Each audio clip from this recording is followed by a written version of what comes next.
Pro 2 FM RRI Merauke, mengudara dengan FM 96.8 MHz. Telepon 09713258556. SMS dan WhatsApp 082198971968.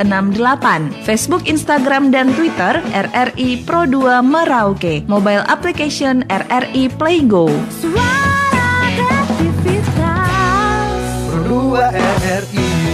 Pro 2 RRI. Pro 2 RRI. Saatnya program acara Manemna Show bercerita di sini bersama presenter Kakak Frankie Wohel. Manemna Show bercerita.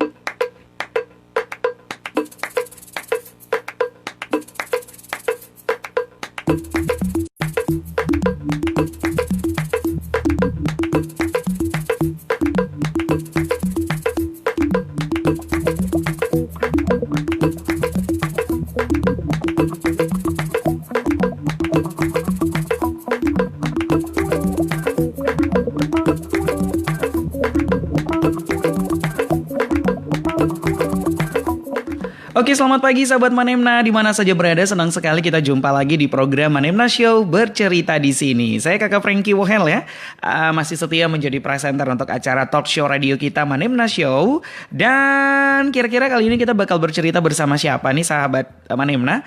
Ada teman saya nih luar biasa. Dia bisa keliling-keliling ke selatan Papua, bahkan ke seluruh Papua Barat juga pernah. Dan saat ini fokus dia untuk keliling-keliling di Merauke. Tapi keliling-kelilingnya ini tentu saja dia berbagi informasi dan juga bersama dengan para tamu-tamu atau pengunjung ya, visitor dari luar Merauke bahkan luar negeri tentunya. Nah, kira-kira siapakah dirinya? Nah, ini sudah ada di studio Pro 2 Manemna Show. Langsung saja saya menyapa ada tour guide kita dari selatan Papua, yaitu ada Kakak Bonifasius Kondahon. Halo, selamat pagi Kakak. Ya. Selamat pagi. Apa kabar? Baik. Kabar. Ini saya panggil Kakak siapa nih? Kakak Boni. Boni. Ya, orang biasa bilang kalau tidak Boni Kalau Boko. tidak, ya benar. Oke. Tidak Boni ya Boko. Kalau tidak Boni Boko ya. Iya. Oke, baik. Senang sekali nih sudah punya waktu ya di Manemna Show berbagi cerita seputaran pengalaman menjadi tour guide di wilayah selatan Papua ya. Dan memang ini mungkin kalau kita yang tidak suka jalan-jalan mungkin tidak tahu kalau tour guide itu mungkin ada di Merauke ya gitu kan. Ataupun juga tour guide seperti apa nih yang biasa Kakak Boni juga ajak, karena dengar-dengar Kak Boni malah tour guide-nya itu lebih ke wisata alam yang mungkin kita juga ada yang tidak tahu, tapi melalui cerita nanti kita dibuka sedikit wawasan masalah wisata. Nah, sebelum ke pengalaman yang digeluti selama ini, sudah sejak kapan nih Kak Boni menjadi pemandu bagi orang-orang yang datang ke Merauke? Ceritanya seperti apa nih? Oke, jadi saya mulai dengan menjadi pemandu wisata sejak tahun 1997. Oke, lama juga ya? Ya, lama juga. Saat itu kan tidak kita kenal dengan istilah internet. Oh ya. Iya. Tapi seiring waktu berjalan tahun 2000 sampai 2000-an kita bisa dapat akses internet. Yang seperti sekarang. Iya. Jadi saya kebetulan sebagai pemandu wisata, saya selama ini yang menggeluti wilayah Papua Selatan. Oke. Meliputi Kabupaten Bovendigul, Kabupaten Mapi, Kabupaten Asmat, dan Kabupaten Merauke. Oke. Jadi yang di dalam Papua Selatan ini kita memiliki tujuan-tujuan wisata seperti wisata budaya, ada wisata alam, ada wisata sejarah. Oh iya. Iya. Terus ada wisata religi. Terus ada wisata agrowisata berhubungan dengan pertanian dan perkebunan. Oke. Yang saya sendiri di sini, dari sekian tujuan wisata saya sendiri di sini, saya lebih fokus pada wisata alam. Wisata alam. Ya. Oke. Kenapa? Apa yang menjadi daya tarik dari kakak sendiri, alam yang menjadi diprioritaskan menjadi tour guide untuk alam? Saya prioritaskan di sini wildlife. Spesifik saya adalah burung. Burung. Iya. Baik, jadi memang suka ya dari burung dan itu ada di alam. Iya. Di Frankie ini kita bicara alam ini, kita di Merauke ini memiliki potensi yang sangat luar biasa. Kenapa saya harus di burung? Karena saya lihat kita memiliki burung ini, kekayaan terutama di burung ini, kita punya di Merauke itu 403 jenis burung. Ya, yang endemiknya ada 74. Oke. Ya. Baik. Berarti ada pengetahuan juga yang harus dicari tahu ya, Kakak Boni ya, sampai bisa kita punya informasi yang kita sampaikan juga kepada pengunjung kita begitu ya, Pak yang datang. Oke, awal ceritanya tuh di tahun 97 sampai bisa ngitur gate apa latar belakang Kak Boni sih? Pasti kan ada cerita di balik itu semua. Kalau bisa dibagikan. Saya sebelumnya di NGO ya. Kerja di salah satu yayasan terkemuka di Merauke. Saat itu? Ya, Yapsel. Ya. Kebetulan saat itu Yapsel dia mengembangkan salah satu blog perjalanan namanya Sigabla Tours. Saya mulai geluti dari situ, saya bergabung dengan yayasan itu, saya mulai kerja dari situ. Sehingga itu memacu saya ada pengalaman yang kuat. Ada modal gitu ya? Modal. Sehingga saya keluar, setelah saya kerja, saya keluar dari itu, waktu kita tidak berjalan lagi, terus saya mulai keluar dan saya mandiri, jalan sendiri. Iya. Memang cukup saya tekun ini bukan pekerjaan main-main ya. Iya. Berhubungan dengan kita jalan, bagaimana kita bicara tentang kita tempat ini untuk orang lain tahu. Itu pekerjaan bukan main-main. Karena saya memiliki ketekunan dan serius sehingga saya bisa bertahan sampai hari ini. Baik, luar biasa. Kalau dibilang tahun 97 saya hitung-hitung dulu masih umur berapa ya? 20 berapa tuh? 20-an ya? Pasti lebih lebih fresh gitu ya. Maksudnya lebih fresh itu jiwa anak muda benar-benar saya itu ya. Benar. Bagaimana mencari tahu, bagaimana mencari relasi di usia muda itu kan sebenarnya keputusan yang luar biasa. Di zaman itu anak muda sudah punya pikiran yang maju, mandiri gitu ya, menjadi seorang pemandu wisata gitu. Itu kan berarti masih sangat langka gitu di saat itu, karena belum tentu di zaman saat ini ada anak muda Papua atau kita yang di Merauke sini kepikiran ingin seperti Kak Boni. Nah, kira-kira Kak Boni dulu tuh seperti apa sih? Saya pekerja keras ya. Pekerja keras. Iya. Jadi pekerjaan apa saya jalan. Hajar saja ya. Hajar saja. Jadi saya selesai SMA, waktu itu di SMA John, terus saya lakukan, kan saya orangnya mandiri. Ya, apa yang saya bisa kerja, saya bekerja. Tapi yang memacu saya untuk saya bisa seperti ini waktu saya bergabung dengan NGO. Yapsel itu. Saat itu sampai NGO percayakan saya untuk ada tourism commission dari Northern Territory dari Australia. Mereka percayakan kami beberapa orang. Terus apalagi kalau dulu kan internet juga susah kan, harus punya referensinya. Itu bagaimana referensi yang bisa didapatkan? Referensi ya dulu ya kita pakai baca-baca saja. Baca-baca. Di buku-buku yang sudah baca buku ya. Kalau bilang baca-baca jadi takut. Baca-baca apa nih? Maksudnya baca buku ya. Oke. Jadi membaca buku atau info ini ya? Iya, membaca buku-buku. Biasa dari pariwisata. Yang itu yang memandu kita untuk Baik, itu juga membuat kita jadi percaya diri ya. Kalau kita merasa kita punya kualitas, kita merasa kita menguasai contoh burung, kita menguasai daerah sana, itu menjadi percaya diri kita juga untuk yakin jalan dengan orang yang berkunjung ya. Benar. Oke, ini luar biasa. Kita jeda satu lagu dulu boleh ya, Kakak Bone ya. Nanti saya juga ingin tanya pengalaman sudah kemana saja selama dari tahun 97 ya. Kemudian pastinya juga suka duka. Seperti apa respon atau dari kebangsaan negara mana saja nih yang berkunjung ke Merauke. Nanti kita akan bagi.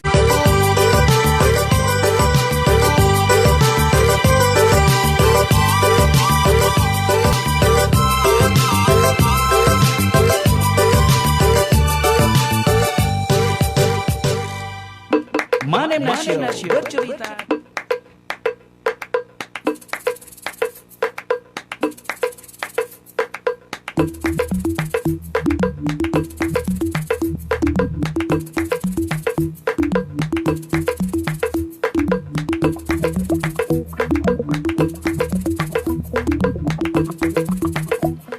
Oke, masih di Manemna Show bercerita di sini bersama Kakak Bone, pemandu wisata kita yang luar biasa ya. Sudah punya segudang pengalaman, apalagi sudah menggeluti berkiprah ya di dunia tour guide ini dari tahun 97. Dari 97 sampai saat ini apa yang paling mengesankan daerah yang menurut Kak Bone ini luar biasa dan itu bisa menjadi sebuah kebahagiaan bagi mereka yang berkunjung, karena tanggung jawab kita juga kan membuat pengunjung ini bahagia gitu, mereka pulang dengan rasa mereka tidak rugi gitu datang ke sini.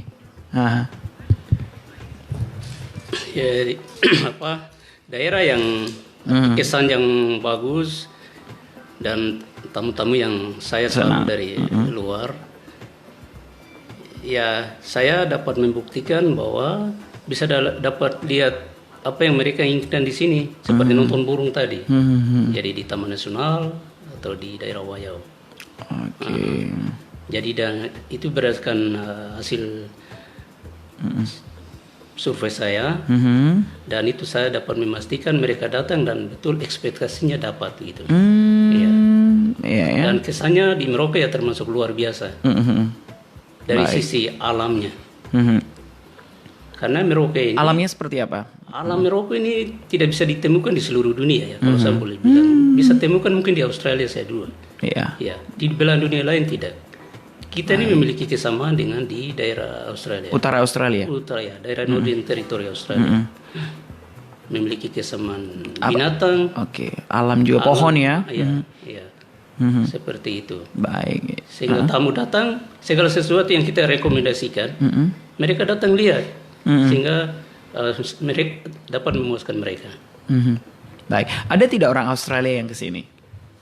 Tidak terlalu banyak, ada, tapi tidak terlalu banyak. Tidak terlalu banyak ya?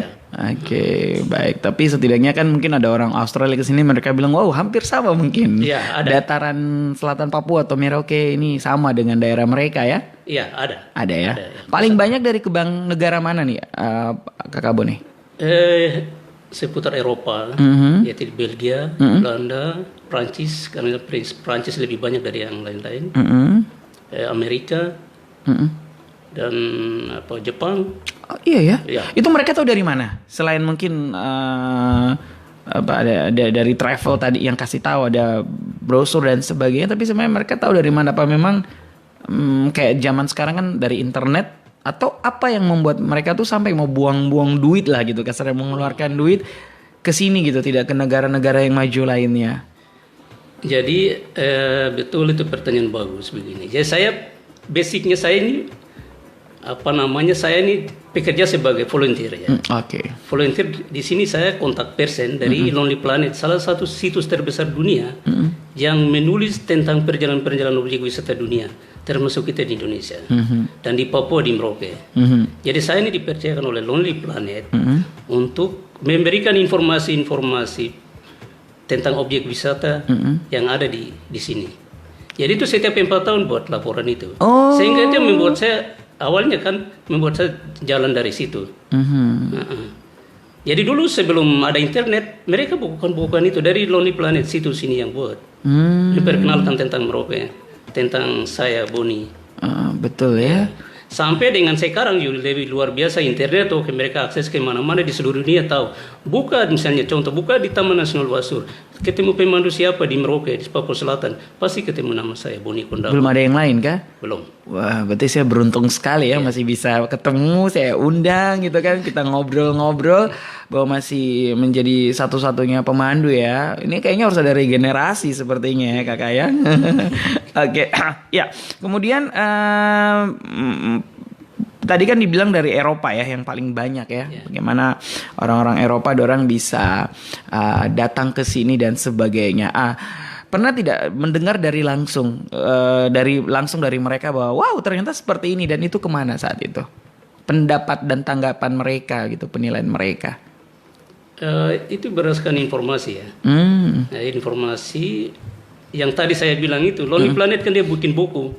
Misalnya tulis tentang kepala Rus, contoh. Tulis tentang rumah tinggal atau rumah pohon di daerah Bovendigul. Kepala Rus di Mapi ya, maksud saya maaf. Terus Merauke tentang nonton burung cendrawasih itu di mana sih? Nah itu kan berdasarkan tulisan-tulisan itu. Itu yang mereka dari Loli Plani bisa rekomendasikan harus ke sini. Dulunya ya, ini saya bicara dulu. Nah, Bilang harus ya? iya. Makanya tamu datang kan harus booking. Jadi saya sudah punya tujuan. Aduh, saya tidak mau di Taman Nasional, saya tidak mau di Wayau. Cari yang tempat yang belum pernah dikunjungi. Oke, saya kunjungi tempat mana yang saya harus rekomendasikan. Sebelumnya saya ke sana, komunikasi dengan misalnya pemilik dusun, bicara baik-baik bahwa ada ini tanggal sekian ada tamu mau datang. Setelah itu ya sudah komunikasi begitu sudah enak saja kita. Tinggal mungkin cari tahu juga seperti apa ya sejarah dari tempat itu dan sebagainya begitu ya. Iya, benar.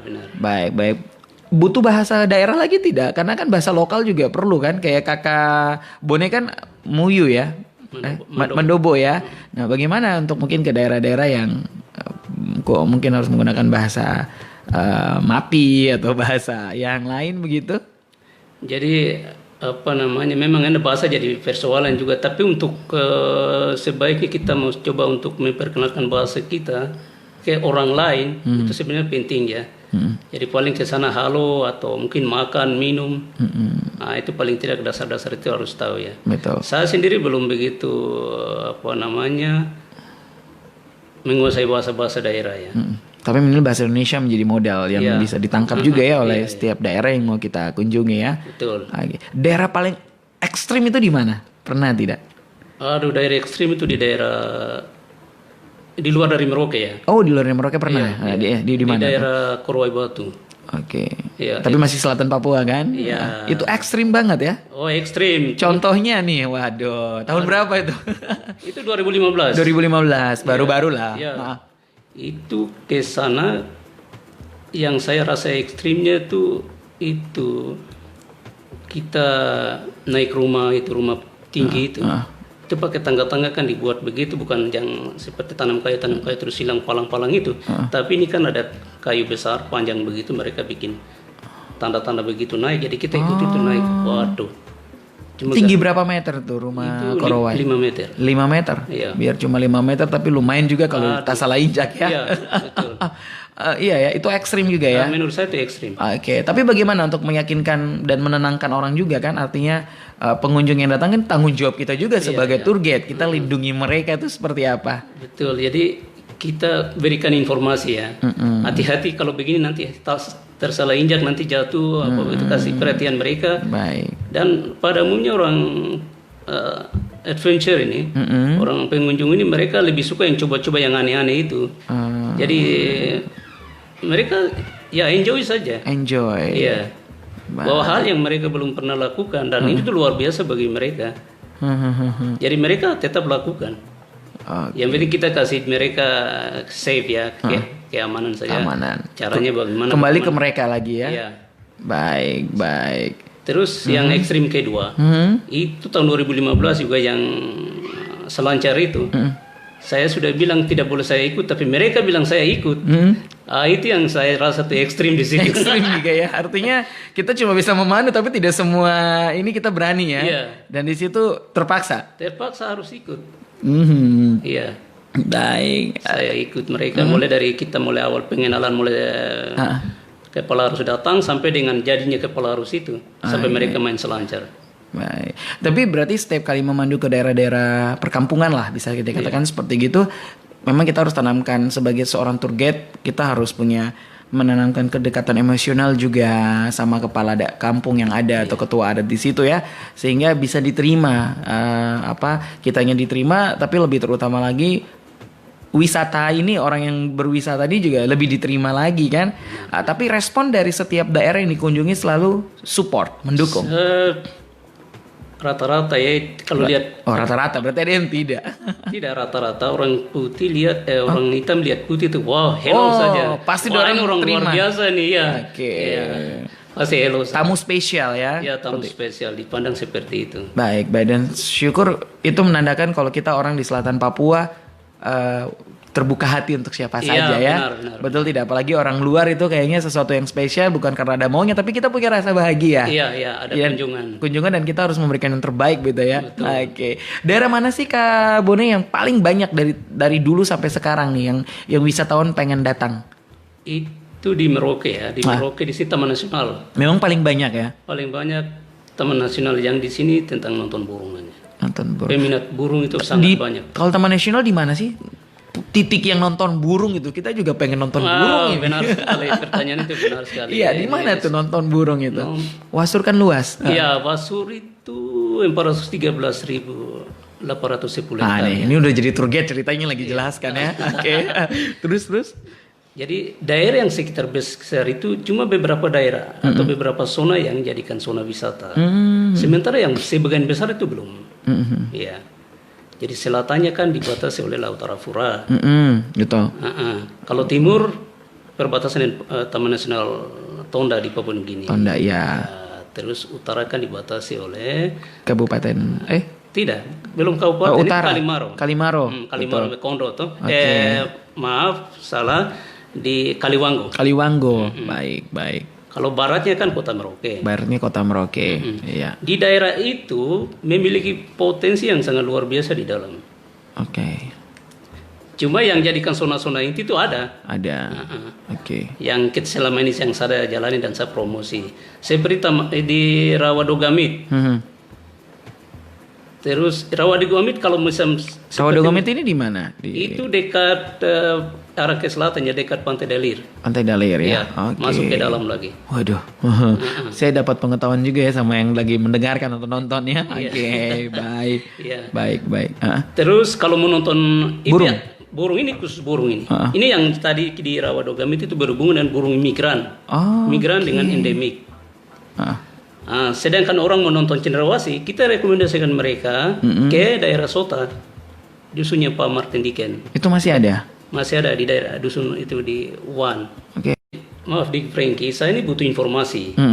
Jadi informasi itu penting loh. Jadi buat saya, untuk saya bagaimana, ada hal sesuatu yang baru di Merauke itu di sini macam begitu. Saya bisa rekomendasikan orang.